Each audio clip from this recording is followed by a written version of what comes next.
संसदीय कार्य मंत्री प्रहलाद जोशी ने 18 से 22 सितंबर के बीच विशेष सत्र की घोषणा की है। देश भर के लोग और विभिन्न राजनीतिक दलों के नेता अपने अपने तरीके से अंदाज लगा रहे हैं। आखिर क्यों अचानक विशेष संसदीय सत्र बुलाने की जरूरत पड़ गई? किसी को लगता है कि जल्द चुनाव की घोषणा की जा सकती है, तो किसी को लगता है कि मामला एक देश एक चुनाव से जुड़ा हुआ है। तो कुछ लोग मान रहे हैं कि विशेष सत्र का आयोजन नई संसद के उद्घाटन से संबंधित है।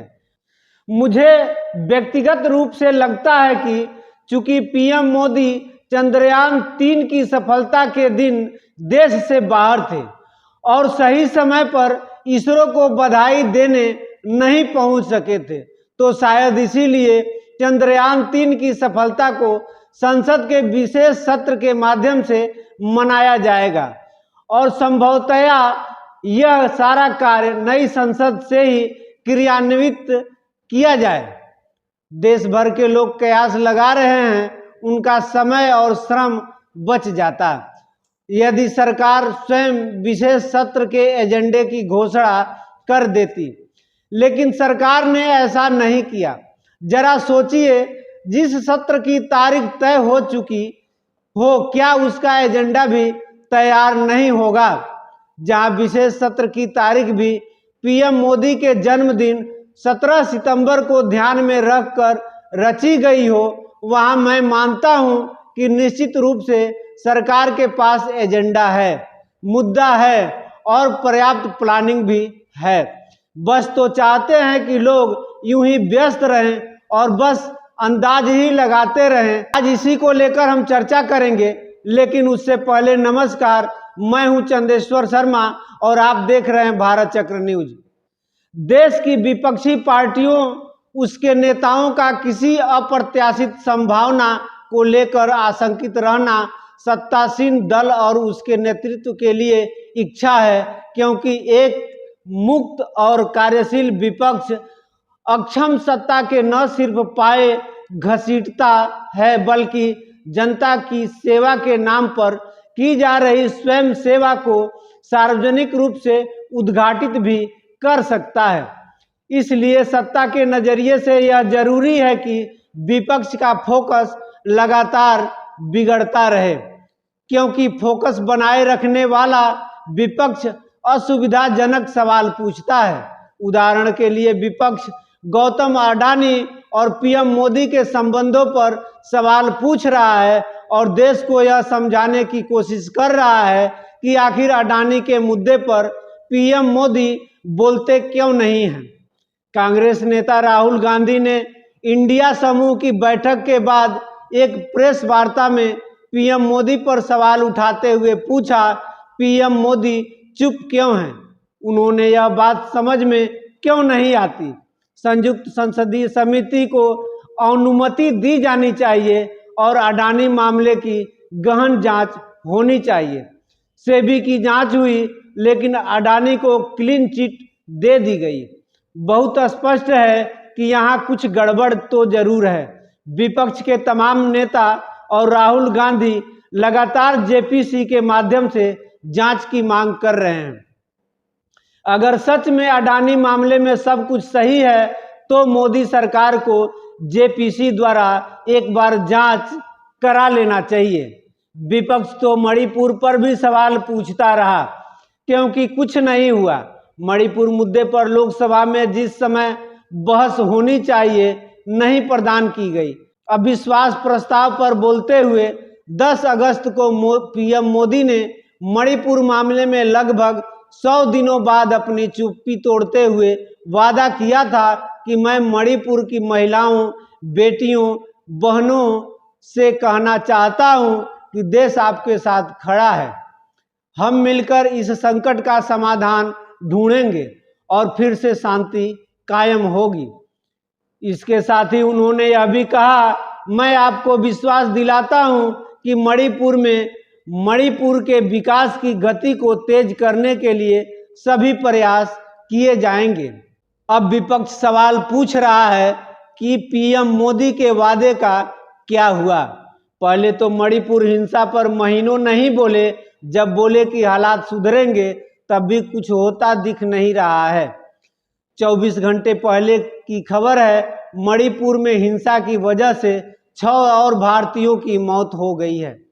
पीएम मोदी, गृह मंत्री अमित शाह और सीएम बीरेन सिंह क्या कह रहे हैं, उनसे पहले असम राइफल्स के महानिदेशक लेफ्टिनेंट जनरल पीसी नायर की बात सुनना जरूरी है।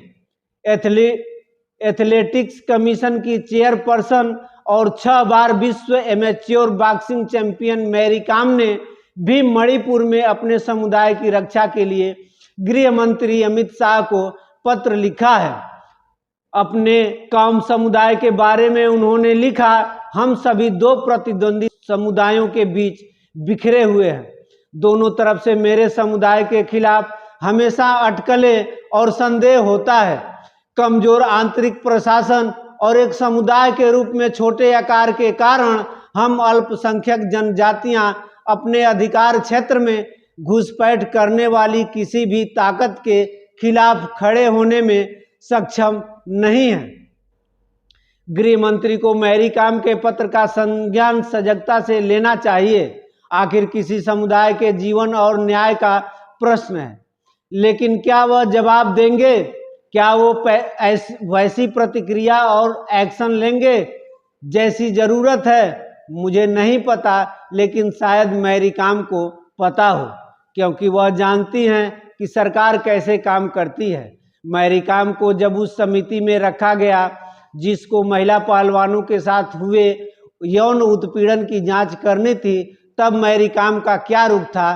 क्या वह किसी मंत्री या सांसद से प्रभावित थी? क्या उस जांच में राजनीति की जा रही थी? किसी को बचाया जा रहा था? पहलवानों के साथ अन्याय की अनदेखी की जा रही थी? अगर इन सभी प्रश्नों का जवाब हाँ है, तो मैरी कॉम को भी गृह मंत्री को लिखे अपने पत्र का उत्तर पहले से पता होना चाहिए। आंच आने पर तो कोई भी सतर्क हो जाता है, लेकिन आग लगने से पहले सतर्क हो जाता है, उसमें परिपक्वता है। मैरी कॉम को खुद से सवाल पूछना चाहिए। हालात लगातार खराब हो रहे हैं। केंद्र सरकार की उदासीनता, अपरिपक्वता, राजनैतिक अक्षमता ने मणिपुर के हालात को सुधारने के लिए पर्याप्त सुरक्षा उपाय नहीं किए। कानून और व्यवस्था पर लोगों का भरोसा उठ चुका है। सभी समूह अपनी अपनी रक्षा के लिए हथियार उठाए हुए हैं। अंतर्राष्ट्रीय सीमा पर स्थिति एक राज्य की सुरक्षा के प्रति ऐसी उदासीनता ठीक नहीं है। सरकारों को पता होना चाहिए कि चुनावी लाभ और राष्ट्रीय सुरक्षा को एक तरीके से नहीं देखा जा सकता।